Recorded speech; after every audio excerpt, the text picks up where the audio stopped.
بارہا یہ مسئلہ سامنے آ رہا ہے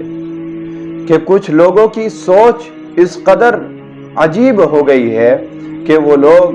لوگوں کا قرض لیتے ہیں، لوگوں سے جو ہے ادھار پیسے مانگ لیتے ہیں اور پھر دینے کا نام نہیں لیتے ہیں، جبکہ قرض لے کر کے نہ دینے والے پر اس قدر وعیدیں آئی ہیں کہ نبی علیہ السلام نے ان کی نماز جنازہ پڑھانے سے منع کر دی ہے جس پر قرض ہے۔ اور آج ہم لوگوں کے اندر کس قدر غفلت، کس قدر سستی ہے کہ ہمارے اوپر قرض ہوتا ہے اور ہم مہنگی سے مہنگی قربانی کرتے ہیں،